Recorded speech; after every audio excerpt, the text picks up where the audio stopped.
Chris and Rick. I just moved out of share house in the suburbs and into my own shitty one-bedroom apartment in the city. I'm a male and at the time was around 25 years old. My apartment, while old and small, was located about 500 meters from one of the most popular night spots in the inner city. As I was in my mid-20s and out on my own, this was the perfect place for me. This was because my friends and I were quite social and would frequent bars and nightclubs in the city, and the taxi fares were starting to add up. Also, this new apartment was close to my work, so it made sense. I got settled in right away and invited my friends over for pre-drinks before hitting the clubs. Due to limited space in the apartments, this meant that some friends were inside and some were drinking on the walkway just out front. We had the music up and I started drinking, but between songs, I could hear the couple next door arguing. Now, the apartment was old and shitty, which meant thin walls too, so I pressed an ear to the wall in order to listen in. I hadn't met any of my new neighbors at this time, as I didn't take long to move in, and I didn't really see anyone during. I was curious. Judging from what I could determine while eavesdropping, they were a gay couple in their early 30s. One of the men was yelling at the other to go next door and to tell us to keep it down. The other was arguing that it was just a housewarming and to let it go for the night. Since I didn't want to cause trouble, I marshaled everyone outside to start making our way to the nightclubs, leaving my new neighbors in peace. Later that night, I came home alone as I was tired from the move. I decided to let my friends carry on partying without me. I arrived at my door and proceeded to fumble around for my keys. When I looked up to see a man standing on the walkway in front of the next apartment smoking a cigarette. He was tall and thin with brown oily hair. I noticed that he also had a cut lip and a faded but visible black eye. I said, "Good day, sorry about the noise earlier," correctly assuming he was my neighbor. He replied, "Nah, you alright, mate. I'm Chris," and he shook my hand. I noticed his knuckles were red and a little bit scratched up, so I knew something was off. I apologized for the noise and said, "I hope I didn't cause any trouble for ya." He withdrew his hand, but with a soft but cracking voice said, "Nah, that's okay. Rick just gets a bit cranky sometimes. I'm used to it." With that, I finished out the conversation and told Chris that I'd see him later. It was about 2 a.m. in the morning at this point, and I just wanted to sleep, but couldn't help worrying about the potential domestic abuse going on next door. I decided to just keep an eye for it, now that I don't have all the info. For all I knew, he could have gotten into a fight with someone else, not his husband or something. As weeks gone by, I noticed that my new neighbors got drunk regularly and would argue almost every time. I could tell that Rick was the dominant one, as his voice was a lot deeper, and Chris seemed to be afraid of him during their shouting matches. This is why I kept my distance and never really socialized with them. I would even overhear them arguing about me, and that Rick thought that Chris liked me, etc. I would just tune all this out with headphones and video games, not to mention an active social life and full-time work to keep me occupied. I did find myself avoiding having guests over because of the neighbors. I would opt to meet people out as their arguments could be quite upsetting. This was working out fine enough for a while, until Christmas Eve that same year. I was arriving home after having come from last-minute Christmas shopping. I was getting ready for a night of present wrapping, as I was to visit my family the following day for Christmas. As I arrived home, I noticed 2 police cars outside and Anna, an Asian woman who lived a few apartments up from Chris, was screaming. I asked her what was happening, and all she said was, It's just so sad," while sobbing. I could see 3 officers trying to restrain somebody, and there was blood on their uniforms. I came just a little bit closer to see Chris's oily brown hair in the center of the affray.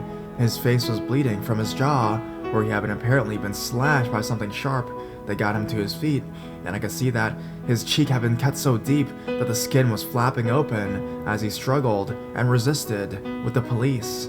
I recoiled in shock and went to comfort Anna, who was crying uncontrollably at this point. Suddenly, Rick's voice boomed out of nowhere. "You see what you've done, you fucking loser? Just kill yourself!" This frightened me, and my instinct was to get myself and Anna to safety. Even though the cops were there, they had their hands full with Chris, and I certainly didn't want to get involved in such an ugly fight where knives were involved. Anna refused to come with me and said that she would be fine. I looked around to see where Chris was, as he kept yelling at Chris the whole time. The 3 cops struggled to restrain him. I could hear Chris whimpering apologetically in between. I couldn't see where Rick was, so I decided to just go to my apartment and lock the door. As I turned to go, I froze in horror as Rick's voice boomed, "Where the fuck are you going?" A deep chill went down my spine, as my brain struggled to reconcile the fact that these words are coming out of Chris's mouth. I felt panic grip me as I realized that all this time, Rick and Chris were the same person. All the fighting, laughing, drinking, and carry on that I couldn't help overhearing over the last couple months had come from one solitary person, a lonely guy in a small one-bedroom apartment. For some reason, this made me feel sick. I learned later from Anna that this wasn't the first time the police had come out to take Chris away, and I explained that he spends a couple of months at the local psychiatric hospital each time. His father owns the apartment, so it's here waiting for him when he gets out. I moved out a few months later, and while it is a sad situation for Chris, and I really do feel for him, let's not meet.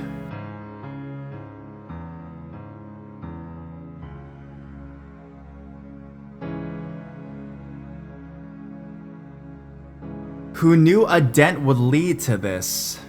I'm new here, but I just had to share this story.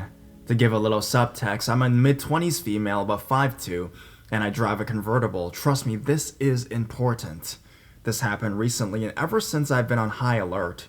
Now, I work your typical 9-to-5 office job for a large moving company, but from time to time, I have to work our late shift, which is from 10 a.m. to 7 p.m., and this happened just as it was starting to get dark, around 5 p.m., so late September, early-ish October? Somewhere in there anyways. I'm working on these late shifts. To give more subtext, I normally work in our site location about 10 minutes from where I live, but when working late shift, I have to go to our main office, a good 45-minute commute over 3 freeways. So to say the least, at the end of the late shift, I'm beyond ready to go home, and know I have a little good drive ahead of me. I smoke, bad I know, so I have my driver's side window down so I can let the smoke out as I drive and enjoy some fresh air. When I drive on the freeway, I have my music up, but as I'm approaching my exit, finally I turn it down just to listen in case of sirens and whatnot. I'm sitting at a red light now, about a block and a half from home, when a car pulls up alongside me and I hear a, "Hey." I don't really pay attention, but then I hear another, "Hey, I see your car has a dent." See, you told the car would play into this. And yeah, it's true. Above my driver's side tire is a small dent, which can be easily popped out, but I never had. So I turn my head and see a 4-door car like a Toyota Camry. To give you an idea, with all guys in the car, and front and back windows down on my side. "I can fix that dent. I have the tools on me if you want to follow me." I yell, "No thank you!" And luckily the light turns green, and I punch it. I just want to get home. When I look back into my mirror, those fuckers changed lanes and are following me at this point. I'm freaking out. I'm alone, and the last thing I want to do is lead them to my house. I'm going a good 10 to 15 miles over the speed limit, which is 45, and I drive right past my street and go down a side street, a few blocks up that lead to a road that runs along train tracks. On this road are a lot of storage warehouses, and when I don't see them directly behind me, coming around a turn, I haul into one of the warehouse entrance and cut my car off so no lights were on, and sit there watching my rearview mirror. I'm shaking at this point, and when I see headlights, I hold my breath for what feels like forever before they pass by. I sat there a while longer and lit up another smoke because at this point my nerves are shot. After a few minutes I leave, and as quickly as I can make it home and hug my kids tight. I'd never been approached like that since, but now I keep a clear eye out and will roll my window up after a smoke.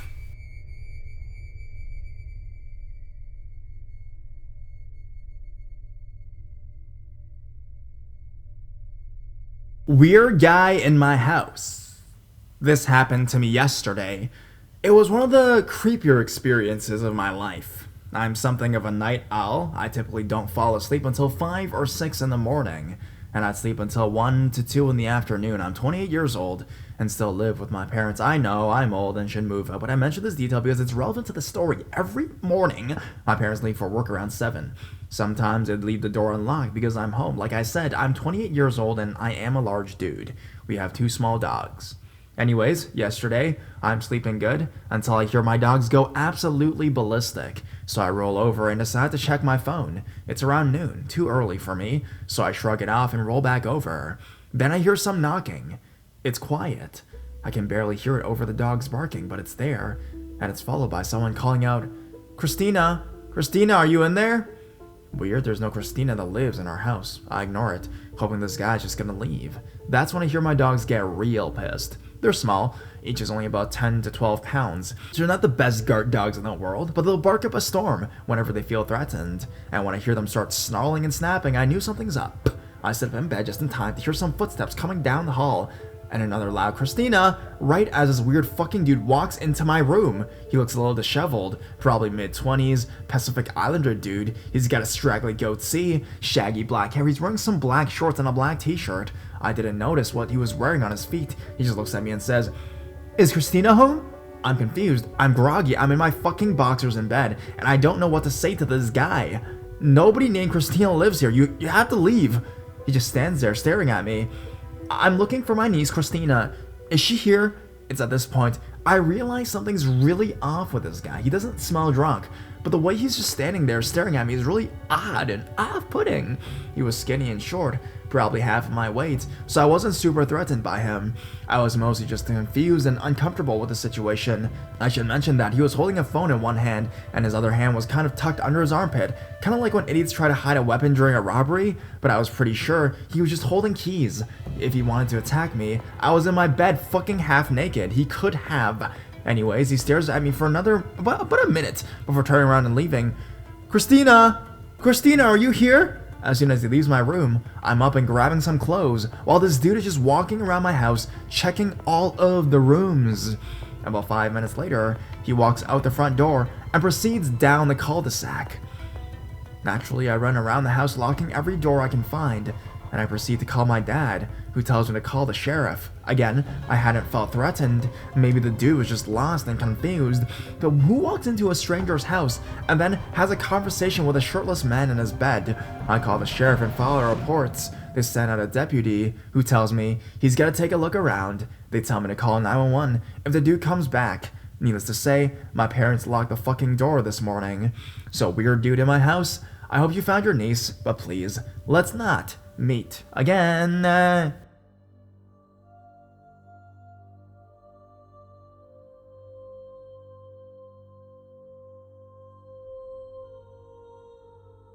Good Samaritan or major weirdo? I'm a 24-year-old girl who is an ex-heroin addict, and I've been clean for a year and a half. Sorry. I grew up in a privileged home in a major city, but got into drugs when I was 13 years old. My life went downhill for the worst when my dad died, and I got hooked on heroin. I had been a heroin addict for 4 years by the time in this story, and I was living a life of drugs and crime.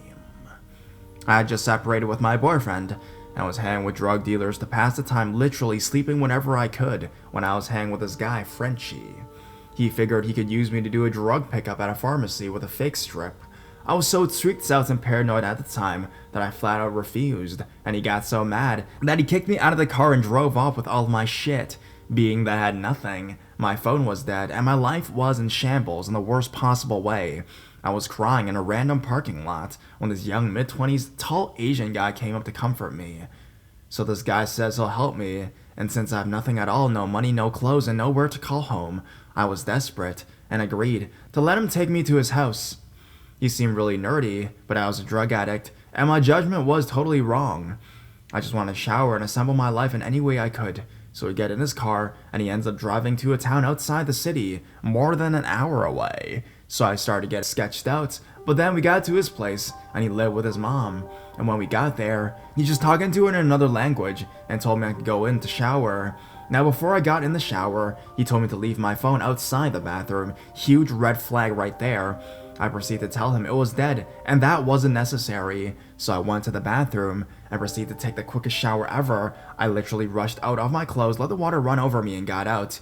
As I was rushing to get my clothes on, the Jimmy's in the lock comes in his boxers, and I literally scramble out of there and grab my stuff and run outside. We were in a lock complex, and he came after me and said, "What's wrong? Why was I running away?" I proceeded to tell him I was having a panic attack and needed to get high, and he needed to take me to the store so I could fall to smoke my drugs on. He then locked me in his car and drove through a wooded area and began to lecture me on why I can't use drugs anymore if we were gonna be together.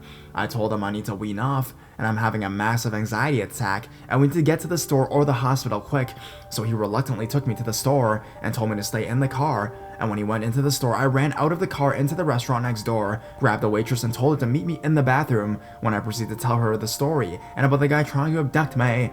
Luckily, she told me there was a police officer there at the bar with his wife, and I proceeded to give him a report of the events, and they found him lurking for me outside the restaurant, and they arrested him, and took me all the way home over an hour away. Needless to say, this is right before I got sober, and my life is nothing like it is today. I have a job, and support myself, and don't do drugs, or associate with people who do. But creepy Asian guy, let's never meet again.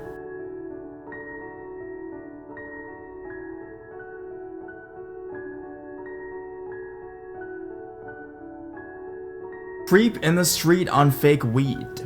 In early 2017, I just moved to a large city in the southwest US that enjoys a fair amount of violent and property crime. I'm a skinny white male in my mid to late 20s, not exactly a hardened warrior, and I was trying my best to adjust to this harsh environment. My girlfriend at the time's parents had just bought a house in a quiet neighborhood for her and I to live in. Most of the houses in the area had bars on the windows and doors to prevent burglary. The previous owners had removed the bars from our house prior to selling it, probably because they thought the bars would lower the home's value due to a perception of danger. This meant we were one of the only houses in the neighborhood with exposed windows and doors. To add to that, the house was on a corner next to a road that led straight to a main road, so in the event of a burglary, the getaway would be simple. My ex and I were in the habit of going to a fast food joint every day for lunch before she went to work. We left the house one day, got in the car on our way to get lunch, and I happened to glance over and notice a man standing on the corner across the street. He moved erratically, as if waiting eagerly, and seemed to be staring directly at us. He's Hispanic, in his mid-20s probably, with a fresh fade haircut, long shorts, and a shirt that was way oversized. The sort of clothes that make you think, maybe this guy is accustomed to doing crimes. Once back inside, I explained to her my thought process, that this dude on the corner looks like he's stalking the place out for a robbery, waiting for us to leave. My mind starts racing. I go into emergency freakout mode. I go downstairs into the basement, where a narrow window overlooks the street. I can see the corner where he was standing, and he's no longer there. I see he has crossed the street, and is now leaning against a fence diagonal from our house, looking straight at the house. He looks agitated, like he's a little pissed off that we haven't left. It looks like he thinks we just got in for a second, and we will be leaving again soon, so he's waiting. I think he must be very stupid to think he's inconspicuous, standing right there looking all antsy and shit. I call the non-emergency police number, and it takes several minutes for them to answer. When they finally pick up, I explain my concern, and to my surprise, they take it pretty seriously. She asks for a description, and he appears to be on drugs. I know that he appears to be on some kind of stimulant based on his agitated and antsy gestures. The operator tells me they'll send an officer to check him out, and that's the end of the call. I look out the window and he's gone. Since I feel my home is being actively scooped up for an invasion, I have several collectible things and adore my cat. I want to do everything I can to prevent that. I go outside, and since I'm new to the neighborhood and suddenly scared, it seemed like a great time to introduce myself to the neighbors.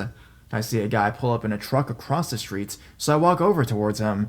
As I'm approaching his truck, I see the creep coming down the street towards me. It appears he has taken a stroll around the block and was looping back. I approached the man exiting his truck and introduced myself. He wasn't the neighbor, but some sort of delivery guy. Shit. I started walking back to my house, and somehow the creep isn't walking very fast, so he's behind me.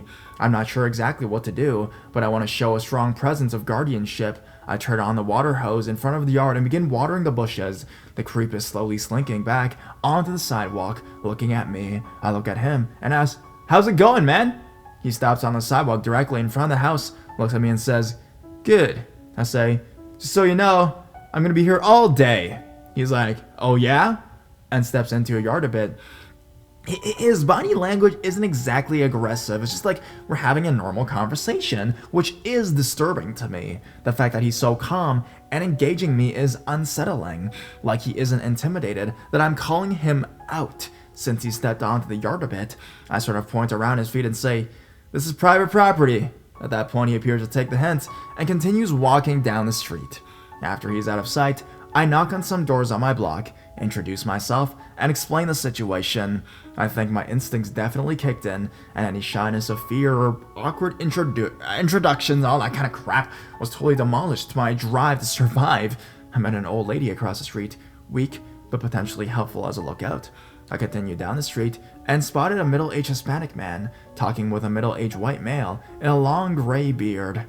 I approached them and introduced myself, then asked if they noticed the creepy guy walking around. Turns out they did, and that's what they were discussing when I walked up. The Hispanic male, Dan, told me he knew where the guy lived, and asked if I wanted to get in his truck and go drive by his apartment. I agreed, and jumped in his truck, nearly sitting on top of a pistol that was laying on the passenger seat. Yep, he was armed, which was actually a bit of a relief, although I'm not a gun person at all. We drove a few blocks down to the end of the street, and he's pointed out where he suspected was the creep's apartment. Sure enough, the creep was leaning against the wall, wearing totally different clothes. Being a criminal mastermind, he decided to run home and change outfits so as not to arouse suspicion. He didn't seem to notice us driving by. Dan said he brought his gun just in case. He felt like scaring the shit out of the creep. Dan was a pretty ballsy guy. Apparently, he had seen the creep walking up and down our street earlier in the daytime. One of the neighbors reported to Dan that the creep was peering into his nephew's truck, which was parked on the street, and Dan had scared him away, but he continued to walk up and down the street as if plotting something. We drove back to our homes, and he dropped me off. We exchanged phone numbers and agreed to keep an eye out on this whole entire situation. During my discussion with the neighbors, I had also met a proactive young man who lived on the street, who also claimed to have seen the creep. We also exchanged numbers. I was beginning to form a sort of neighborhood watch group. It felt pretty cool, actually, but I was still scared. I had fantasies crossing my mind, like what if this guy was part of a larger gang? What if he's just a scout? I felt like myself and my girlfriend were in danger all the while. My ex is inside the house getting ready for work. I'm afraid that when she leaves, I'll be home alone in this big empty house, and it'll get dark, and this terrifying person will kick the door in, gun in hand. I continue to pace around the house, checking the windows every few minutes for any sight of him. I look out the window, and he's standing in the street, directly in front of the house, looking directly at the house. Oh shit, he's threatening me. He thought about what I said earlier about this being private property, and he's blatantly testing me. Fuck this, I'm calling the cops again. I called a non-emergency number, explained that this dude I called about earlier is standing right in front of my house, which definitely seemed to be an aggressive gesture, a sort of psychological attack. Again, the operator is really understanding, and she says they'll send someone to talk to him. He disappears. I continue pacing the house, looking out the windows. I see him walk back and forth down the street. He seems to be doing laps around the block. Finally, 2 police cars show up. I can see through the window that they've stopped him a bit down the street, and they're talking to him. I can also see Dan has stopped his truck nearby, and is speaking with them as well. There's no way I'm going out there to speak to them while this creep is still there, but I watch intently. At some point, the creep walks back towards his apartment. They let him go. I guess they didn't have anything on him, as he really hadn't broken any laws or anything like that. He was free to roam, I guess. I walk outside to speak with the cops. I tell him I'm the one that called, and I don't feel safe. They explained that the guy appeared to be on drugs, so that he had smoked some synthetic marijuana, and he appeared to be hearing voices. Honestly, this was kind of a relief, because I was thinking that he was some sort of cunning professional criminal, not a dumbass who smokes like synthetic marijuana. Still, I don't feel safe. The cops explained that he can't do anything unless he's actively trespassing or doing some sort of crime. I'm glad they at least talked to him, and figured that would dissuade him from continuing to creep around the block, which it did. He didn't come around the block anymore that night. I spoke to Dan after the cops left, and he mentioned how the creep was saying, "I want that truck," to the cops. I couldn't believe I didn't realize it before. The whole time, he wanted something in my house, but he was really interested in Dan's nephew's red truck parked on the street. When he was standing in front of my house, I think he was trying to maintain distance from Dan's house, because Dan was this crazy dude with a gun. Even still, my adrenaline glands had been through the ringer that day, and I was pretty sure in a state of high tension the rest of the night. Our friend came over to hang out, completely out of sympathy, so that I wasn't terrified and alone. It might not sound that scary on paper, but the feeling that this individual was targeting me, and then the feeling that he was threatening me personally after I engaged him, was highly disturbing. Either way, my vigilance and paranoid nature ended up helping out my neighbor, and strengthening the bond between the people who lived around me. I got out of that city and back in the calm liberal city, where most of the criminals are the people who don't pick up their dog's poop at the park and fart in yoga class, so creep in the street on fake weed. Let's not meet.